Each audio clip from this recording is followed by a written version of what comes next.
சகருக்கும் இஃப்தாருக்கும், கஞ்சிக்கோ அல்லது இஃப்தாருக்கோ சகர் உணவுகளுக்கோ பணம் தருகிற பெருமக்களை தயவுகூர்ந்து கேட்டுக்கொள்ளுகிறோம், தவறான வருவாய் உள்ளவர்கள் தர வேண்டாம்.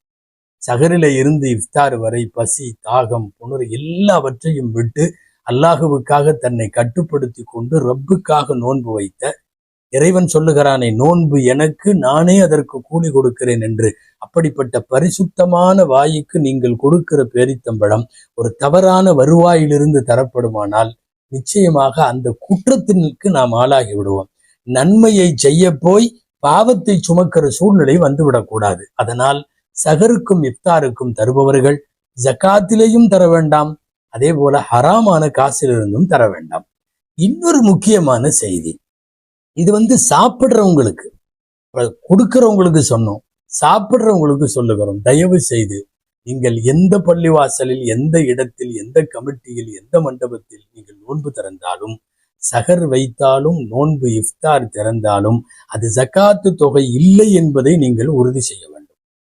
ஜக்காத்து வாங்குவதற்கு நீங்கள் தகுதியாக இருந்தால் தாராளமாக சாப்பிடலாம், இஃப்தார் செய்யலாம். அப்படி இல்லை, நாம ஜக்காத்தை பெறுகிற அளவுக்கு இல்லை, அல்லாஹ் நல்லா தான் வச்சிருக்கான்னா, இஃப்தாரா இருந்தாலும் சரி, சகரா இருந்தாலும் சரி, பணம் கொடுத்து விட்டு சாப்பிடுங்கள். அந்த பள்ளிவாசல் ஒருவேளை இல்லை நாங்க இலவசமா தர்றோம்னாலும் அவங்கள்ட்ட இது ஜக்காத் இல்லை என்பதை உறுதி செய்ய வேண்டிய கடமை நமக்கு உண்டு. அன்பானவர்களே, காசு பணம் கொடுப்பவர்கள் இந்த விஷயத்தில் இஃப்தாரிலே கவனம் வேண்டும். எல்லாவற்றிற்கும் மேலாக மாண்பிற்குரிய பள்ளிவாசலுடைய நிர்வாகிகளுக்கு, சகர் மற்றும் இஃப்தார் ஏற்பாடு செய்யக்கூடிய சமுதாயத்தின் அமைப்பை சார்ந்தவர்களுக்கு மிகவும் பணிவோடு கேட்டுக்கொள்ளுகிறோம். அல்லாஹுவுக்காக நீங்கள் தவறான வருவாயை நோன்பாளிக்கு கொடுத்து நீங்கள் பாவியாகிவிட வேண்டாம். நாங்க 1000 பேத்துக்கு கொடுத்தோம் என்பது பெருமையான விஷயமாக இருக்கலாம். நீ 1000 பேத்துக்கு தூய்மையான காசு கொடுத்தாயா, நீ 1000 பேருக்கு ஹராமாக இல்லாமல் ஹலாலாக கொடுத்தாயா என்பதற்கெல்லாம் அந்த பொறுப்பாளிகள் பதில் சொல்ல வேண்டும். ஒரு பேரீத்தம்பழமாயினும் நீங்கள் கொடுக்கிற தண்ணீர் பாட்டிலாயினும் அல்லாஹுவிடத்தில் பதில் சொல்ல வேண்டும்.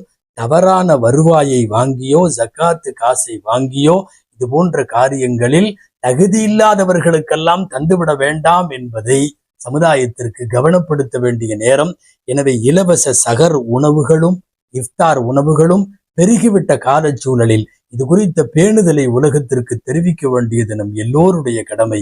அல்லாஹு ஜல்ல ஷானஹு தஆலா சகர் இஃப்தார் 2 நேரங்களின் பரக்கத்துகளையும் அந்த உணவின் பரக்கத்துகளையும் நமக்கு தருவதோடு, இந்த 2 நேரங்கள்